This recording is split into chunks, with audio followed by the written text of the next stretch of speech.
Welcome back. We are just weeks away from the official start of summer, which also means it's almost travel season. So get ahead of the crowds and plan your trips now. Kelly caught up with Regina Lewis, consumer analyst and travel industry expert, to learn more. Take a listen. Regina, I am so excited to be talking to you. I am a big traveler. Summer is typically a big travel time, but with the cost of everything going up lately, have you seen a dip in travel? Sure. I mean, I look at all the data and it's aggregated by the U.S. Travel Association, and I think it makes sense, right? You're seeing a recalibration on the very macro level. Geopolitics will pull some of maybe the high net worth individuals who might have taken European vacations. That starts to get pulled back in the domestic footprint. And for mainstream Americans, I call it the rest of us, we're going to stay a little bit closer to home, shorter duration. And when we get there, we want to make sure we don't break the bank. And so those are the three dominant trends that are playing out right now that I think make perfect sense and amazingly are well timed, because it's going to be a very practical and patriotic summer. And you've got a lot of cards to play with America 250. Right. So hopefully maybe we'll get some discounts with that coming in. Okay, so let's talk more about that. What is your number one money saving tip when it comes to traveling? Well, I get asked that a lot, and I think what people are talking about is value, right? Buyer's remorse. Am I going to regret going? Am I going to regret the time spent? Is it going to be a pain? And so I have two sentences. If you say to yourself or your significant other or your family, I can't believe we've never been there. Right? Fill in the blank. Where is there? Or I can't believe we've never done that. What is that? What is the activity? Now, then you narrow the aperture or the circumference, right? Maybe you want to go to Hawaii, Alaska. Perhaps that's not in the cards this summer, but it's a forcing factor. And sometimes that means treating your hometown like you're a tourist, right? And when you have house guests and they're staying in your guest room and they say they're going to a regional concert or seeing the symphony or the museum or the regional sports team, and you think, oh yeah, I remember that their season started or that restaurant opened and we still haven't been. It's amazing how that can really be an impetus and really inspiring. And that's what I think America 250 is all about. I've started going to the events, and you can start now. July 4th will be the crescendo, but boy, it's a build, and a lot of them are free.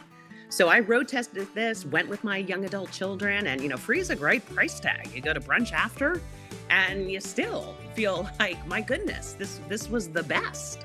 Right. Get out in your own community and see what you've got going on, all of those free events. Okay, let's say we do want to plan a trip. What kind of travel trends can we get in on this summer? Well, I think a few things.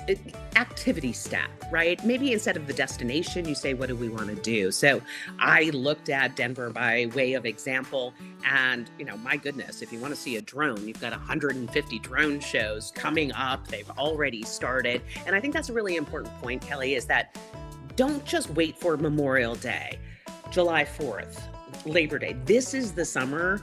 Every weekend is 4th of July. Right? And just play into that and plan against that.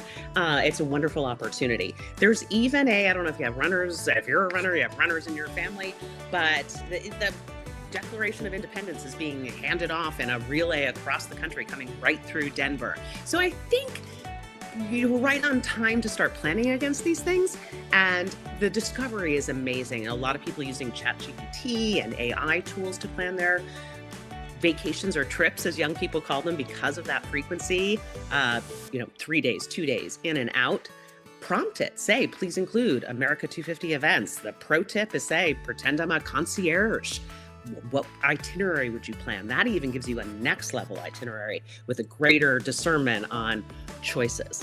That is a great idea. Oh, I love these tips. Okay, leave us with one last bit of wisdom, Regina. What should we keep in mind as travel season is ramping up? Well, I don't think you get very many moments like this. And I mean this sincerely, and I've already started, and my own family is like, Mom, pace yourself. It's not even 4th of July.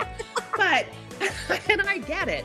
But the best way to celebrate your country is to see more of it. And when I saw the stat that most Americans have been to fewer than 10 states, There's nothing wrong about that, but what an invitation to see.